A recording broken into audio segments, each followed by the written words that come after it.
অনেকেই আমাকে বলে থাকে যে একটা সম্পর্ক টিকিয়ে রাখার জন্য বিশ্বাস কতটা জরুরি। আমি বলবো একটা সম্পর্ক টিকিয়ে রাখার জন্য বিশ্বাস সম্পূর্ণভাবে প্রয়োজন। অর্থাৎ বিশ্বাস ছাড়া একটা সম্পর্ক কোনোদিনও দীর্ঘস্থায়ী তো হবে না। তুমি তোমার পার্টনারকে যদি বিশ্বাস করতে না পারো তাহলে তোমার সম্পর্কটা একটা সময় গিয়ে ভেঙে যাবে। অর্থাৎ বিশ্বাস একটা সম্পর্কে অস্ত্রের মতো কাজ করে। এই বিশ্বাস ছাড়া পৃথিবীতে কোনো কিছুই টেকে না। অর্থাৎ বিশ্বাস ছাড়া পৃথিবীতে কোনো কিছুই চিরস্থায়ী হয় না। বিশ্বাসই রাখে মানুষকে জীবিত, এই বিশ্বাসই আবার মানুষকে ধ্বংসের পথে নিয়ে যায়।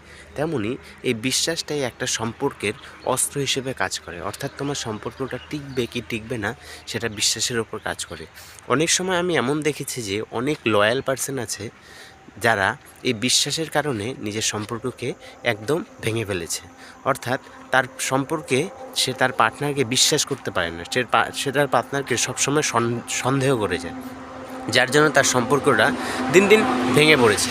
কিন্তু সে তার পার্টনারকে প্রচণ্ড পরিমাণে ভালোবাসে। সে এতটা ভালোবাসে যে তাকে ছাড়া সে বাঁচতেই পারবে না, এরকম ভালোবাসে। কিন্তু তার সম্পর্কটা ভেঙে গেছে বিশ্বাসের অভাবে। তো একটা সম্পর্কে বিশ্বাস অনেকটা ম্যাটার করে একটা সম্পর্ক টিকিয়ে রাখার জন্য। যদি তোমার সম্পর্কে বিশ্বাস না থাকে তাহলে তোমার সম্পর্কটা ভিতহীন হয়ে পড়বে, অর্থাৎ ভিত্তিহীন।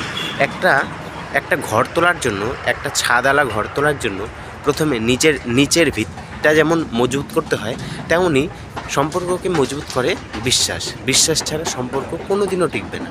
বিশ্বাস ছাড়া সম্পর্ক কোনো দিনও টিকবে না। যে কোনো সম্পর্ক হোক, সেটা হোক ভাই বোনের সম্পর্ক, সেটা হোক প্রেমিক প্রেমিকার সম্পর্ক, সেটা হোক দাদা ভাইয়ের সম্পর্ক, যে কোনো সম্পর্ক হোক না কেন, বিশ্বাস ছাড়া একটা সম্পর্ক টিকবে না।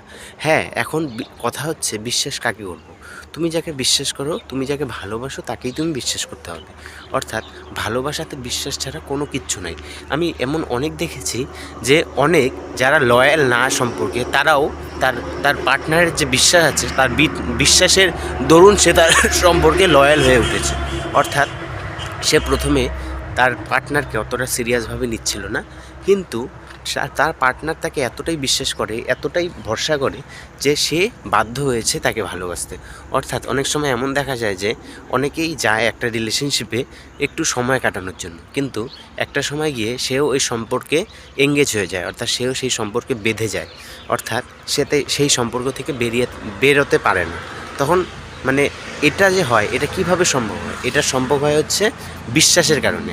অর্থাৎ তার পার্টনার যে আছে, তার পার্টনার তার মনের মধ্যে বিশ্বাস জাগিয়েছে যে আমি তোমাকে ছাড়া বাঁচবো না, আমি তোমাকে প্রচণ্ড ভালোবাসি, এবং আমি ছাড়া তোমাকে, বা আমাকে ছাড়া তোমাকে কেউ সুখে রাখতে পারবে না, এরকম একটা বিশ্বাস জাগিয়েছে।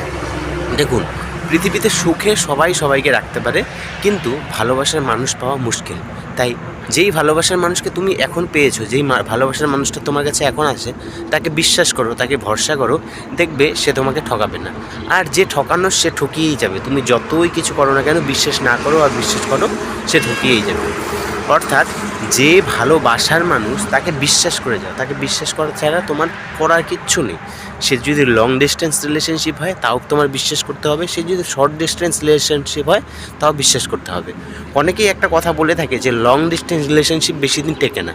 আমি বলবো লং ডিস্টেন্স রিলেশনশিপও অনেক দিনই টেকে, কিন্তু সেটা মানসিকতার উপর নির্ভর করে এবং বিশ্বাসের উপর নির্ভর করে, এবং পার্টনারের যে মানসিকতা আছে তার উপর নির্ভর করে। অর্থাৎ তোমার পার্টনার যদি লয়াল হয়ে থাকে, তাহলে অবশ্যই লং ডিস্টেন্স রিলেশনশিপেও তার রিলেশন টিকবে। অর্থাৎ তোমার পার্টনার যদি তোমার প্রতি সম্পূর্ণ বিশ্বাস করে থাকে এবং তুমি যদি তোমার পার্টনারের প্রতি ভরসা রাখতে পারো, তাহলে অবশ্যই সেই রিলেশনশিপ টিকবে। কিন্তু তোমার পার্টনার যদি তোমাকে বিশ্বাস না করতে পারে, তাহলে ওই শর্ট ডিস্টেন্স রিলেশনশিপগুলোও ভেঙে যায়। তো অর্থাৎ এই রিলেশনশিপে বিশ্বাসটা অনেকটাই ম্যাটার করে। আজকের এই ভিডিওর মাধ্যমে তোমাদেরকে একটাই মেসেজ দেওয়ার চেষ্টা করলাম যে তুমি যেই রিলেশনশিপটাতে আছো, সেই রিলেশনশিপটাতে তোমার পার্টনারের প্রতি তুমি বিশ্বাস রাখো, অবশ্যই দেখবে তোমার রিলেশনশিপটা একদিন সাকসেস হবে। তো আজকের জন্য এই পর্যন্তই। দেখা হবে আবারও এক নতুন ভিডিওতে, নতুন এক আলোচনার সাথে। ততক্ষণ ভালো থাকবে, সুস্থ থাকবে। ধন্যবাদ সকলকে।